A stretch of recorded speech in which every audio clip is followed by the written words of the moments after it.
Guys, just wanted to show you some of the awesome work that Mr. Patch is doing. So what we've been doing today is a lot of focus work. Good boy, out just in the front yard. So just in the front of my house here at the end of a nice dead-end street, so not too many distractions. What I want to do with this exercise is just kind of teach him the e-collar and teach him what it means. And teach him how to turn off that little tickle that he feels in his neck. So he's working on a level 8 right now. Yes, is a good boy. And that's out of 100, so it goes all the way up to 100. Patch, come. Good boy. Patch, come. Good man. Good buddy. I know, it's Poncho. Good, come. Good job. Got a distraction. How are ya? Good job, Patch. So those guys live next door, and Patch got a little excited. Patch, come. Good. And what we do is teach him to ignore these distractions and just do a little bit of a recall there. So if he doesn't come right away, which he has, he did that time. Patch, come. Good. If he doesn't come right away, I use a little bit of the e-collar to reinforce that and get him to come whenever I ask him to, no matter what the distraction is.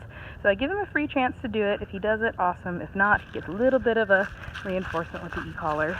Good job, buddy. And what we do is, oh, come.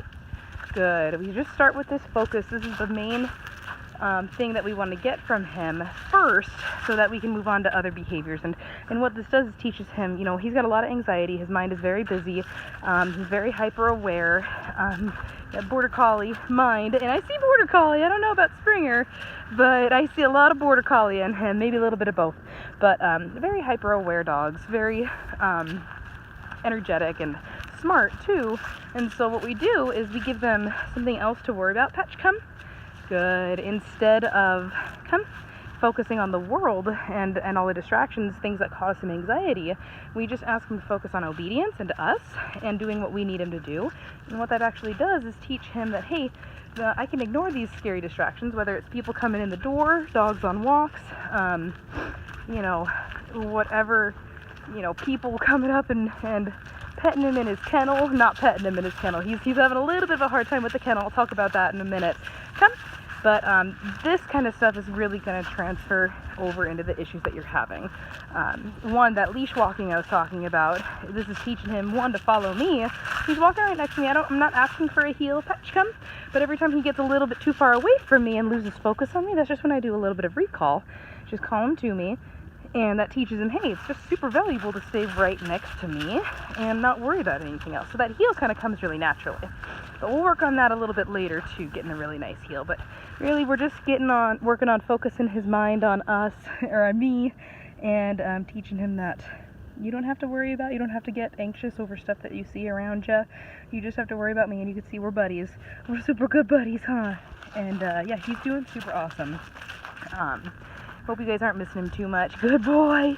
And all this stuff that I'm doing, like when I turn like that, or when I go away from him, and most of the time when I say come, unless I say come twice, I'm not using the e-collar. So if I say Patch, come, good boy, he does it. No e-collar there. And so he's doing a lot of this just on his own. So really, really good stuff for Mr. Patch. We're really starting to work on that anxiety and just get a really good foundation of obedience. Huh, buddy? Yes, good man. Good job. So yeah, if you guys have any questions, feel free to let me know. Good man. And yeah, he's doing awesome. Oh, with the kennel stuff, he definitely is very, very, very fearful in the kennel. I see a lot of his reactions fear-based. Fear and anxiety. He's not sure what's going to happen. When he's in the kennel, he's very he's very defenseless. He can't, get away. He can't. He goes into fight or flight mode, and when he's in the kennel, he gets a little bit brave, and he acts very, very aggressively. So what I've been doing, Patch, come, is whenever I go in and walk by his kennel, if he starts barking, I just sit there. I sit in front of it and I wait him out. I wait until he figures out, oh, hey, barking and growling, being aggressive isn't the answer. This isn't what makes me feel more comfortable. And what makes him feel more comfortable is me going away. So he's figured out, hey, if I bark and act aggressively, that person goes away and I feel better. If I don't go away, he has to figure out another option. Patch, come. Good boy. And so I just sit there and I wait until he calms down. And as soon as he's calm, I go away, and that's his reward. Eventually I want to move that to kind of counter condition him so that he understands, hey, he gets good things when I go up to the kennel, so we're going to use food when he gets a little bit better at this. But Patch, come. Good boy. Yes, good man.